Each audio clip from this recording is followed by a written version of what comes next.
우리가 간구 시간에 서로 만났으면 반갑게 인사를 해야 되는데 하지를 못했어요. 일부 예배에 보니 어떻게 인사를 하는가 이렇게 인사더라고요. 안녕하세요 이렇게 손을 흔들며 인사를 하는데 반가 뭐 이렇게 표현하잖아요. 우리 좌우에 계신 분에게 그렇게 이렇게 인사하겠습니다. 반갑습니다. 안녕하십니까 이렇게 인사하겠습니다. 예, 감사합니다.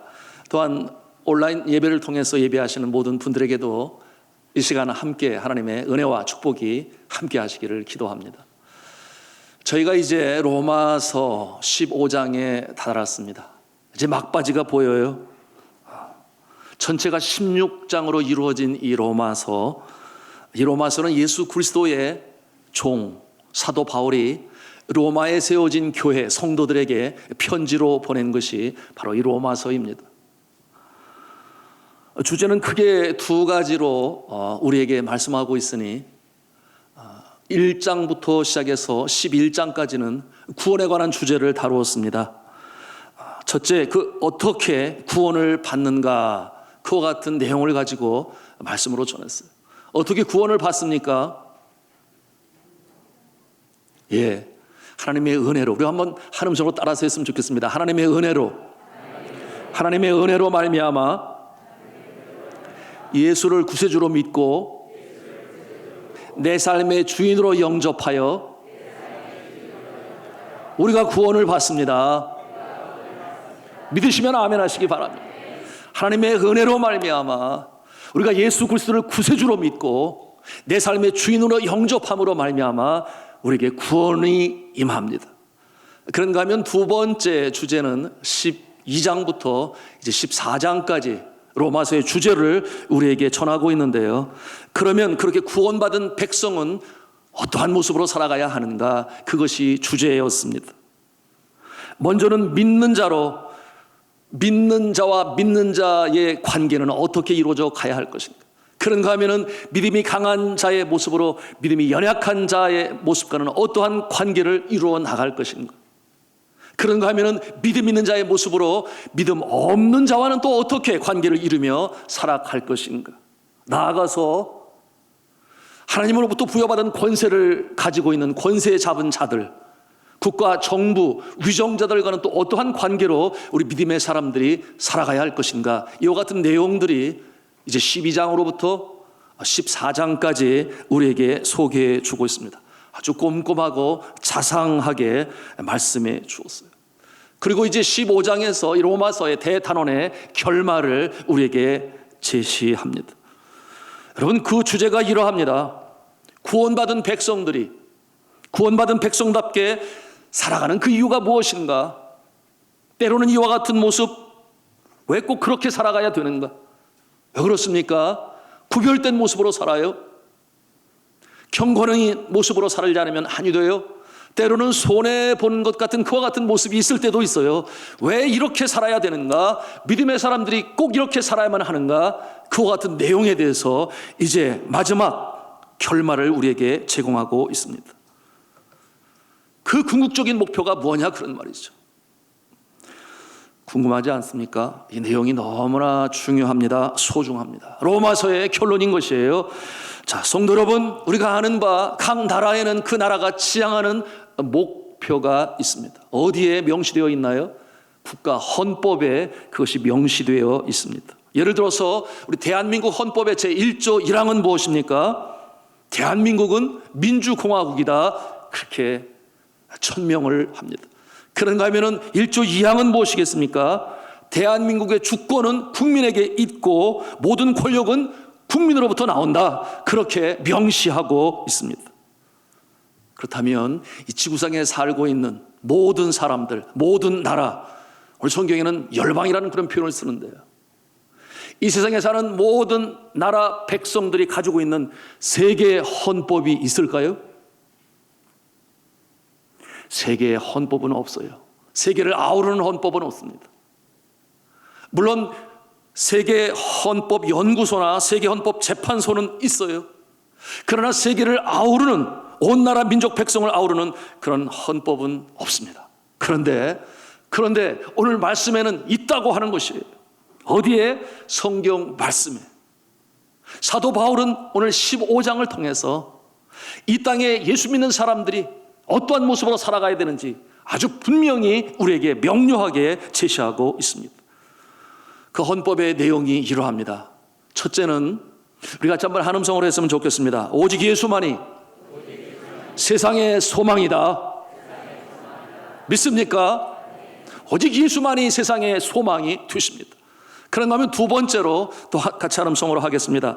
예수가 소망인 것을 교회를 통해 증거하신다. 믿습니까? 예수가 세상에 오직 소망인 것을 교회를 통해서 증거하세요. 그런가 하면 세 번째로 똑같이 한 음성을 하겠습니다. 그 증거의 방법은 예수를 닮은 성도의 사랑과 헌신이다. 예수를 닮은 성도의 사랑과 헌신이다. 믿습니까? 이와 같은 내용으로 우리에게 전하고 있어요. 우리의 심령에, 우리의 가슴판에 새겨야 할 너무나 중요한, 마치 나라의 헌법처럼 이 땅에 믿는 사람들의 헌법인 것입니다. 이와 같은 모습으로 살아갈 때에 그 대가가 있습니까? 그 결말은 무엇입니까? 당연히 하나님께서 주시지요.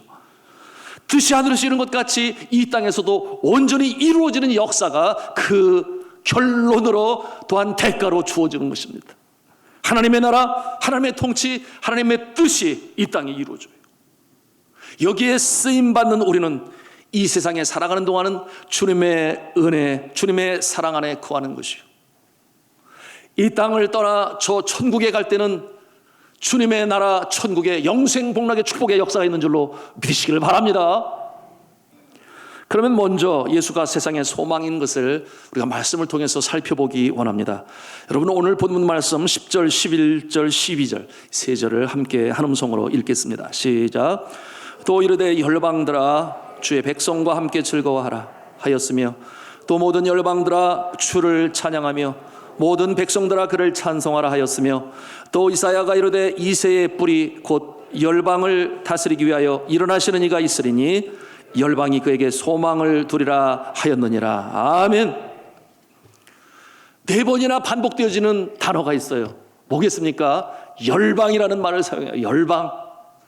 All nations and peoples라고 말하겠죠. 그것은 또 다른 곳에는 번역이 어떻게 되어 있는가 하면 각 나라와 족속, 그와 같은 말로도 표현이 됩니다. 모든 나라와 백성들인 것이죠. 그러면서 구약시대 이사야 선지자의 예언의 말씀인데요. 뭐라고 그랬습니까? 이새의 뿌리에서 열방을 다스리기 위하여 일어나시는 이가 있다. 그렇게 예언으로 말씀해요. 여러분, 이새는 누구겠습니까? 다윗의 아버지지요. 그러니 다윗의 혈통을 통해서 그의 후손에서 세상에 오시는 이가 있으니 열방이 곧 모든 나라 백성들이 그에게 소망을 갖게 될 것이다. 그렇게 말씀하고 있는데 그가 누구겠습니까? 바로 예수 그리스도십니다. 믿으시면 아멘 하시기 바랍니다. 예수 그리스도가 그러므로 모든 열방 세상에 오직 소망이 되시는 것입니다. 여러분, 이와 같은 모습 과거 세인트 엘레나 섬에 유배당하여 한때 영웅 아니었겠습니까? 보나파르트 나폴레옹이 그곳에서 죽어가는 중에 그와 같은 명언을 남겼어요. 나는 칼로 유럽을 정복하지 못하였으나 예수는 십자가의 사랑으로 온 세상을 정복하였다. 이와 같은 말은 단언적으로 표현하는 것이죠. 이 땅을 다스리시고 만왕의 왕 되신 분은 오직 예수님이시다 하는 것을 단적으로 보여주는 명언인 것입니다. 십자가의 사랑이 먼저는 개개인에게 다가옵니다. 개인의 심령을 살려요. 그래서 변화된 모습으로 살게 하죠. 더럽고 추하고 영원히 죽을 수밖에 없는 그와 같은 인생의 빛이 되시고 소망이 되시는 예수 그리스도께서 우리 마음에 좌정하시니, 그러니 믿기 전에는 어디에서 와서 어디로 가는지 알 길이 없어요. 방황하고 유리합니다. 그와 같은 인생이지만 예수님이 그 마음에 거하게 되시니 새 생명으로 살아갑니다. 운명이 바뀌는 것이에요. 여러분, 베트남에 언도드라고 하는 그와 같은 선교사님 계세요. 그분의 성함이 장요나 선교사님이신데요, 이분이 학교를 세우고 병원을 세우고 교회를 세우니 그 사역의 내용이 우리나라에 와서 참으로 헌신하며 복음으로 씨앗을 뿌렸던 언더우드의 모습과 비슷해서 베트남의 언더우드 장요나 선교사님, 그렇게 부르고 있습니다. 그런데 그의 인생이 처음부터 그랬던 것은 아니었습니다. 1980년대 중반까지 대기업의 기획실장으로 일을 했어요. 그 이후에는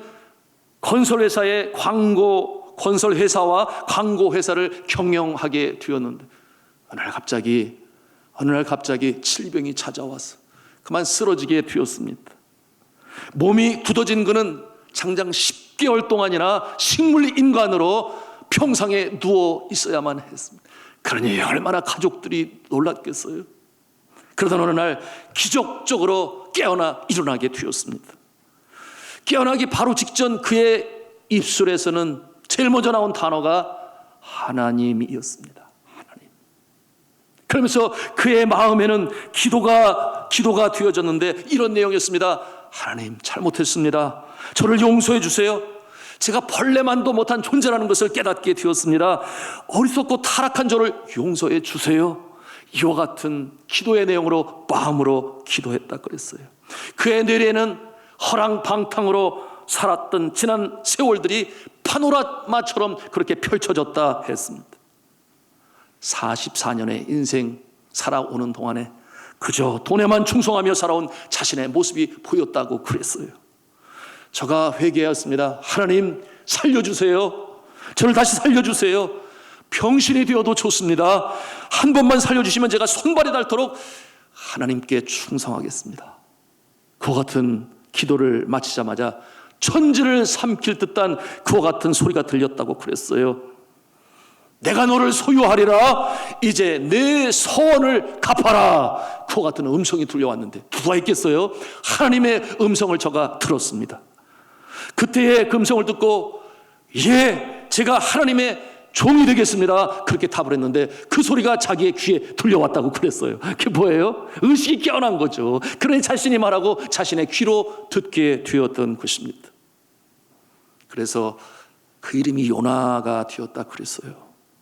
도망치다가 붙들림 받은 선지자 요나.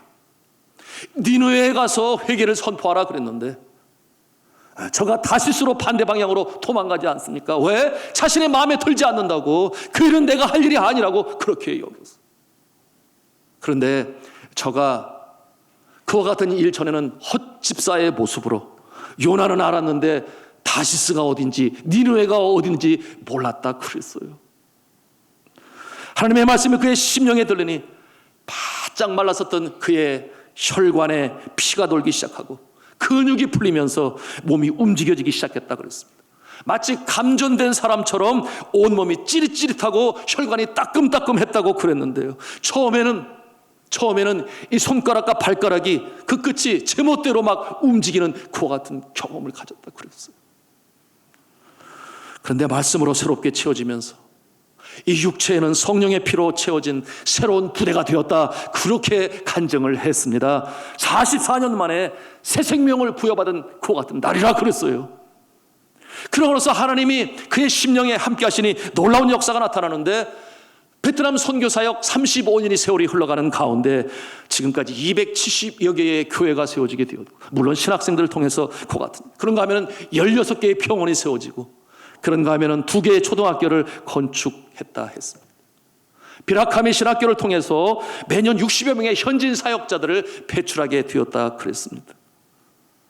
그런데 이 장요나 선교사님이 매일같이 하는 일이 있으니 날마다 나무관 위에서, 여러분 관이 뭔지 아시잖아요. 죽으면 들어가는 관, 그 나무관 위에서 날마다 죽는 연습을 한다고 했습니다.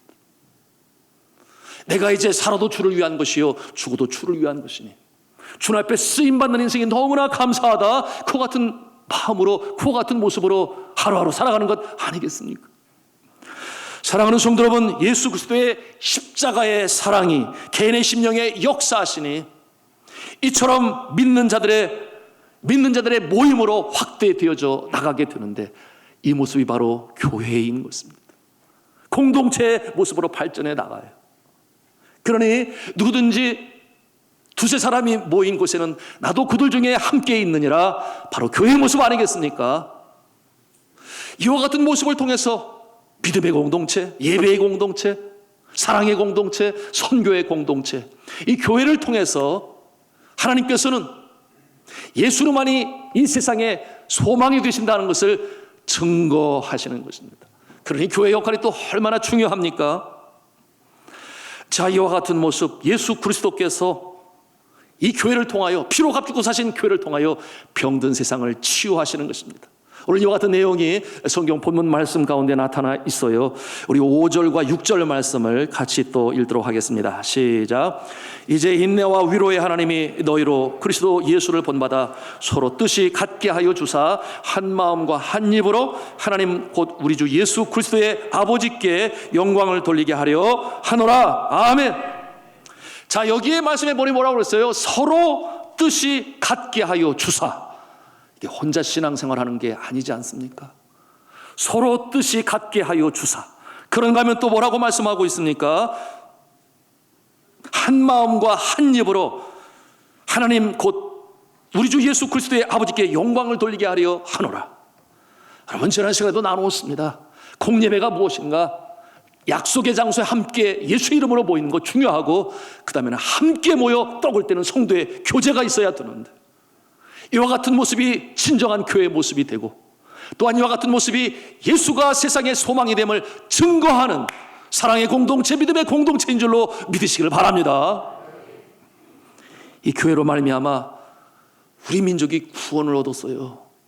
예수 믿는 사람들이 각 마을 교회마다 연결이 되어서, 그래서 3.1절 대한독립만세 운동을 이루는 일에 기초를 마련하고 주동적으로 그와 같은 역사를 이루지 아니었겠습니까?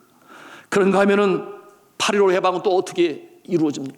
믿음의 사람들이 간절히 기도할 때 아무도 얘기하지 못했습니다. 얘기치 못했다 그랬어요. 성경 후에 헌법을 만들고 나라를 세운 미국을 통하여, 여러분 아시는 대로 8.15 해방이 그렇게 갑작스럽게 우리에게 임하게 되었습니다. 그런가 하면은 6.25 동란도 마찬가지였죠. 파죽지세로 밀고 내려오는 북한군에 대항하지를 못했어요. 그러니 낙동강전선 풍전등화 나라의 존폐 위기가 있을 그때에 부산의 초량교회를 중심으로 최종들이 모이고 하나님의 백성들이 모여서 그야말로 목놓아 주님 앞에 회개하며 용서를 간구하고 기도할 때에, 이 나라 민족을 살려주옵소서 기도할 때에 놀라운 일이 벌어지지 아니합니까? 기도하는 사람 더글라스 맥아더 이 사령관을 통해 인천 상륙작전이 이루어지고 그야말로 전세가 완전히 뒤집어지는 역사가 나타나게 되고, 이와 같은 귀한 길에 하나님의 손길이 있고, 이와 같은 역사를 증명하기 위하여 교회를 사용하시는 줄로 믿으시길 바랍니다. 교회는 이렇게 너무나 소중한 것이에요. 여러분, 이와 같은 모습 속에 우리가 생각하는 거예요. 왜 하나님께서 이 대한민국을 이렇게 사랑하시는 거예요?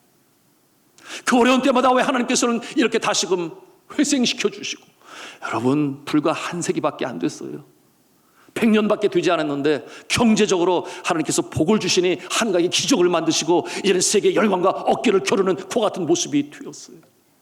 하나님께서 이처럼 이 나라 민족을 축복하시는 이유는 예수 그리스도가 이 세상에 참 소망의 됨을 증거하시기 위하여, 이 나라뿐만 아니라 땅끝까지 이르러 증인되게 하시기 위하여, 한국교회를 통하여 선교사를 보내시기 위하여 경제도 살리시고 이 나라의 민족을 회생시키는 줄로 믿으시길 바랍니다.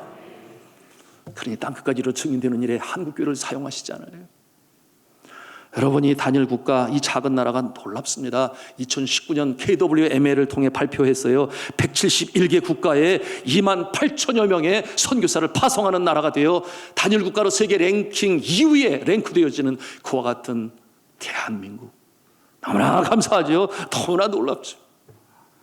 하나님께서 나라 민족을 축복하시기 위해서 주의 몸된 교회를 쓰시는 것입니다.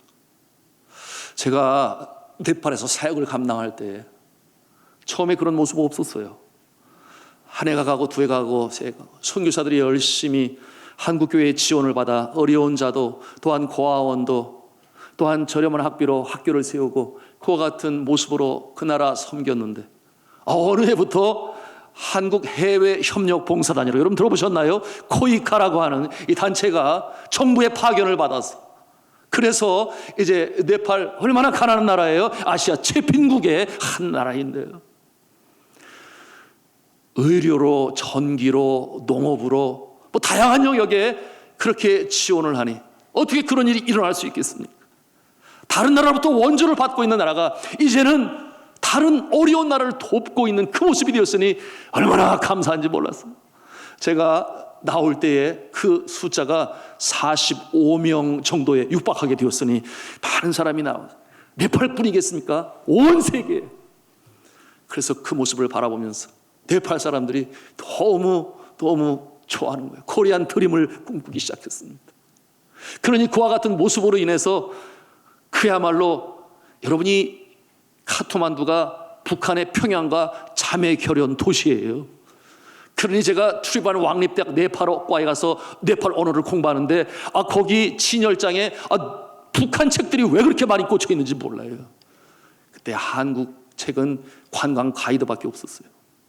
그런데 하나님께서 이 나라를 축복하시니 이처럼 어려운 나라를 도울 수 있게 하셨어. 너무나 감사하고 저는 그때 대한민국이 나의 조국인 것이 너무나 자랑스러웠습니다. 그런데 오늘 아침에 제가 또 접하는 소식이 있어요. 페이스북에 올라온 건데요. 제가 미국에서 공부할 때에 저와 함께 공부했던 저희 동료가 이와 같은 내용으로 올렸어요. 제가 현재 병원의 원목으로 섬기고 있습니다. 미국 병원에 말이죠. 그 내용이 이러합니다. 대한민국이 너무 자랑스럽습니다. 2002년에 미국으로 와 18해를 미국에서 지내며 플로리다 잭슨빌의 세인트 빈센트 병원에서 원목으로 일하고 있는 지금 제가 일하는 병원의 의사 간호사 스태프들은 연일 사우스 코리아를 호감과 경탄의 대상으로 언급하고 있습니다.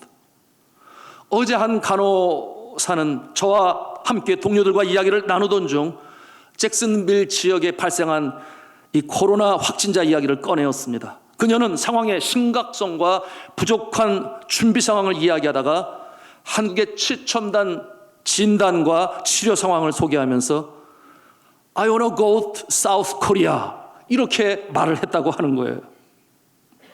그 말을 연발하였습니다. 제가 그만 가만히 있지 못하고 I'm from South Korea 이렇게 늘 밝히던 정체를 또 밝히고 말았습니다. 그녀의 얼굴에 비치는 부러움과 다른 간호사들까지 이것저것 자세히 물어오는 것을 일일이 대답해 준 후 나의 나라가 대한민국인 것이 너무나 자랑스러웠습니다. 할렐루야죠. 할렐루야. 하나님께서 이 나라 사랑하십니다. 하나님께서 구원하셨어요. 그러니 이제 머지않아 이 코로나가 종식되게 될 것인데 하나님께서는 이와 같은 상황을 전화위복의 기회를 만드셔서 온 세계를 위한 제사장 국가로 다시금 세우실 줄로 믿습니다. 이 확신을 가지고 나가요. 그러니 예방은 철저히, 마음은 담대하게, 예방은 철저히, 그러나 기도는 더 뜨겁게 이와 같은 모습으로 견지하실 수 있는 우리의 모습이기를 주님의 이름으로 축복합니다. 마지막 세 번째입니다. 우리가 반복하기를 원하는데요. 오늘의 말씀을 통해서 마치 세계 헌법처럼 믿음의 사람들에게 주시는 강령, 그것은 첫 번째 뭐라고 그랬어요? 세상의 유일한 소망은 예수 그리스도십니다. 그렇게 말씀했죠. 두 번째, 그것을 증거하는 모습은 주의 몸된 교회를 통해서 증거하신다 그랬습니다. 그리고 이제 세 번째 무엇입니까? 우리가 세 번째로 배우기를 원하는 영적 레슨은 무엇인가 하면 예수를 닮은 성도의 사랑과 헌신을 통해서 이와 같은 역사가 나타난다 하는 것입니다. 우리 한번 같이 한 음성으로 하겠습니다. 그 증거의 방법은 예수를 닮은 성도의 사랑과 헌신이다. 예수를 닮은 성도의 사랑과 헌신이다. 아멘이에요. 자, 오늘 본문 말씀을 통해서 우리가 그것을 볼 수 있는데 우리 1절, 2절 말씀을 같이 읽도록 하겠습니다. 시작. 믿음이 강한 우리는 마땅히 믿음이 약한 자의 약점을 담당하고 자기를 기쁘게 하지 아니할 것이라. 우리 각 사람이 이웃을 기쁘게 하되 선을 이루고 덕을 세우도록 할지니라. 아멘. 자, 먼저 된 자가 먼저 베풀라고 그렇게 말씀하고 있어요. 아직 믿음이 연약한 자 그 약점을 담당하라 그렇게 권면하고 있습니다. 그 약점이 무엇이겠습니까? 믿음이 연약한 자가 가지고 있는 영적인 약점이 있어요. 왜 없겠습니까?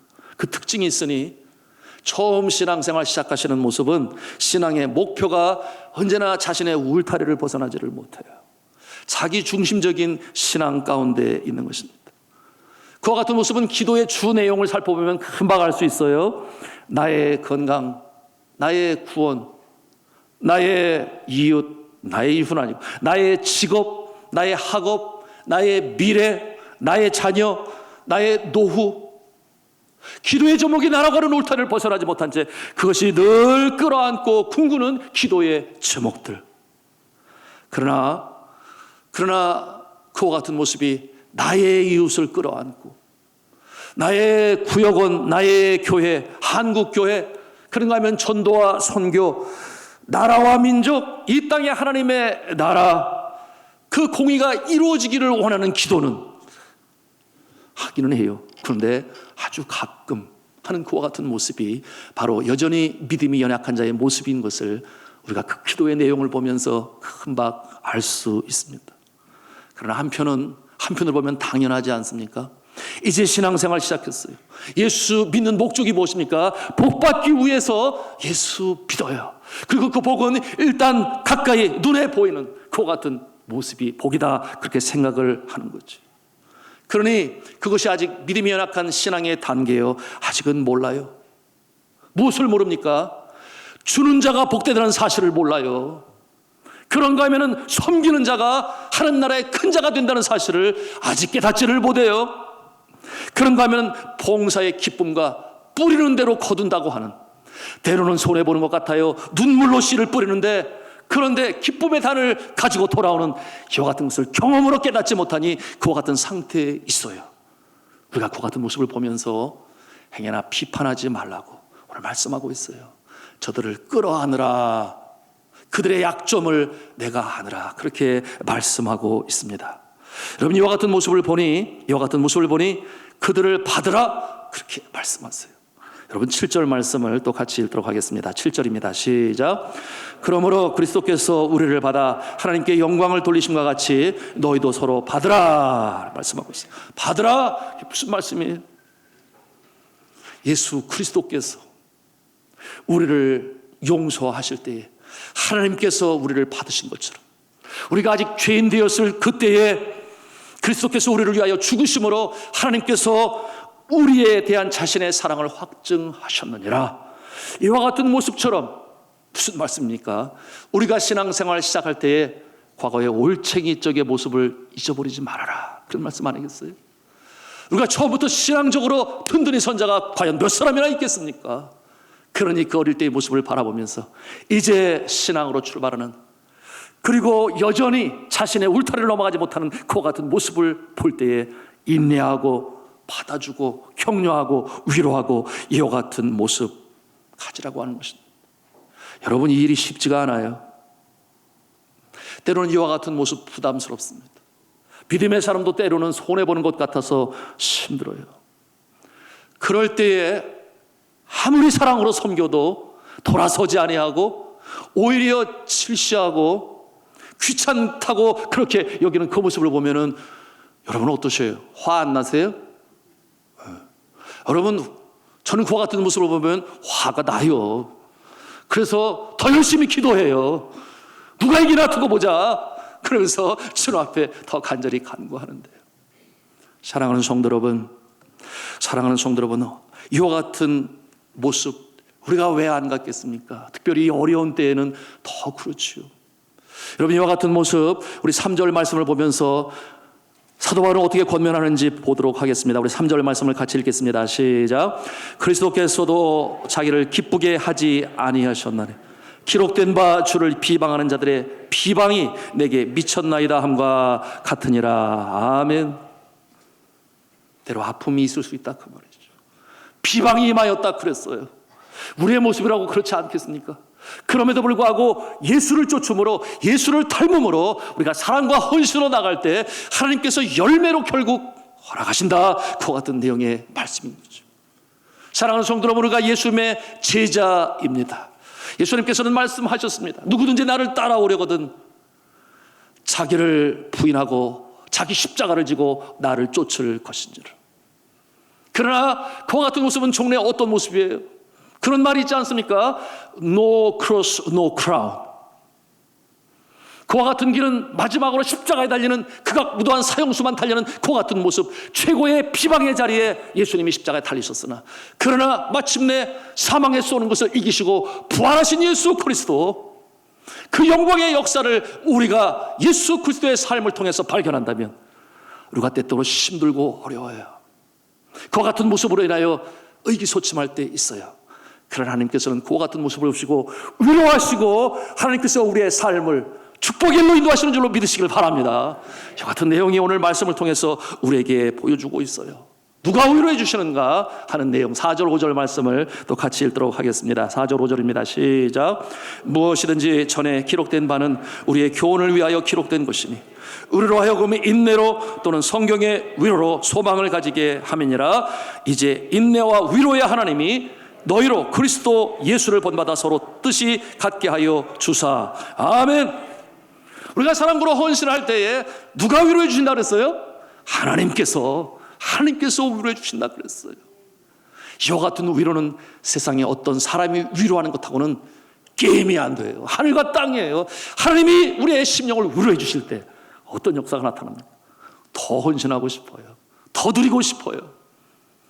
그래서 세상 경제적인 용어로 선순환 부조로 바뀌게 되니 하나님이 더 사용하시고 산후의 동료로 세워주셔서 선한 영향력을 미치는 자로 세우심을 믿으시기를 바랍니다. 여러분, 요즘에 마스크로 정말 대란이죠. 한 주간에 한 사람이 2개밖에 못 쓴다 그래요.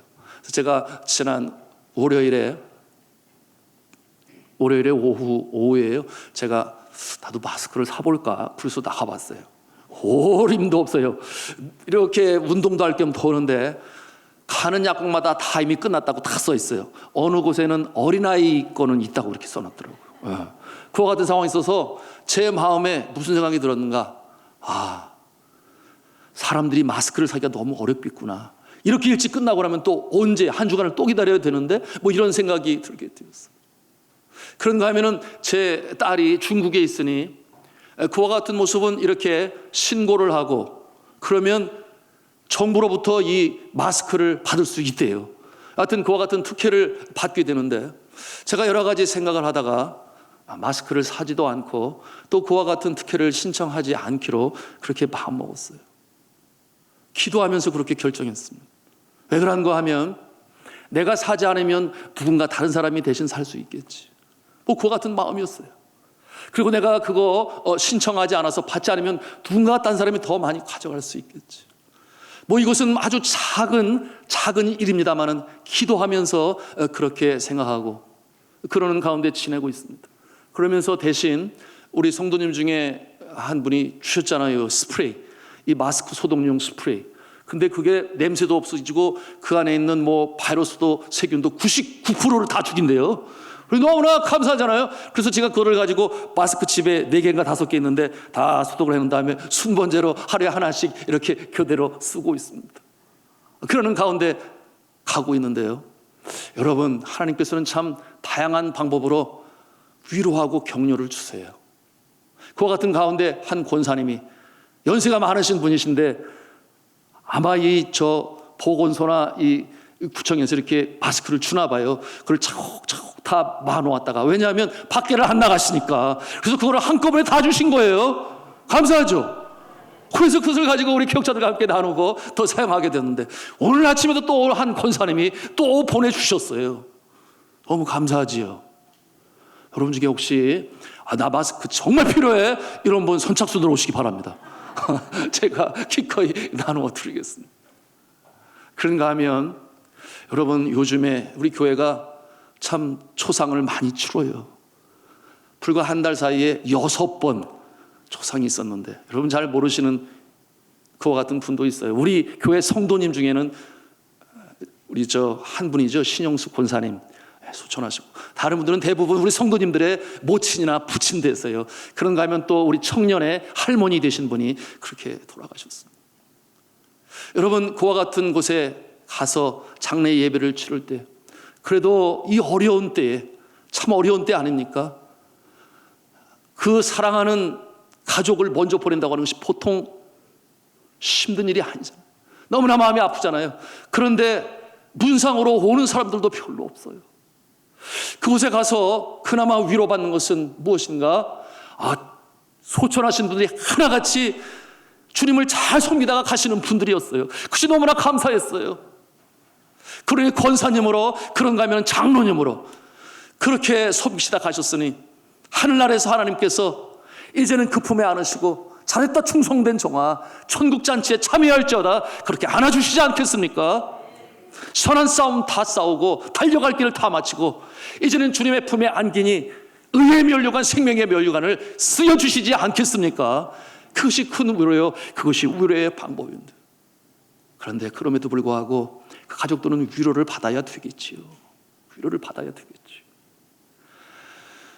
그런데 너무나 감사한 것은 어제도 그랬어요. 어제도 우리 이수근 지휘자님 아버님 되신 분이 장로님으로 사역하시다가 소천하셨는데 저희 교회 성도님들이 많이 나오셔서 얼마나 격려가 되고 힘이 되었는지 모릅니다.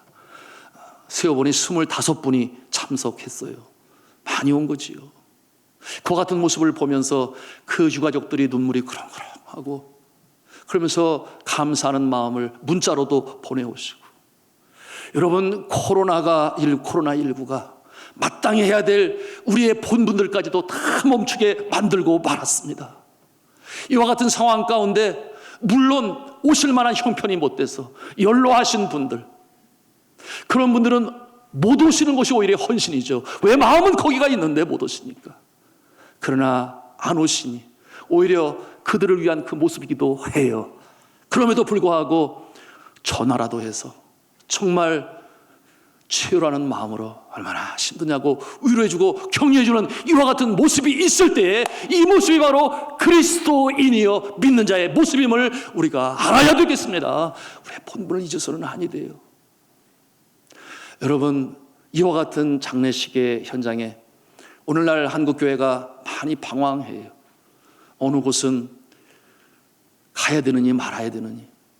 여러분 교회의 교역자 또는 저처럼 담임 목사 가야 되겠습니까? 말아야 되겠습니까? 저는 가라고 그러죠. 여러분들이 당연히 가야죠. 그게 주의 종의 사명인 것이죠. 여러분 과연 그렇다면 과거에 우리 믿음의 선조들은 어떠한 모습이었는가 그 내용만 말씀드리고 오늘의 말씀을 마치고자 합니다. 여러분 종교개혁에 있어서 선봉장이었던 인물이 있죠. 누구겠습니까? 마르틴 루터 아니겠습니까?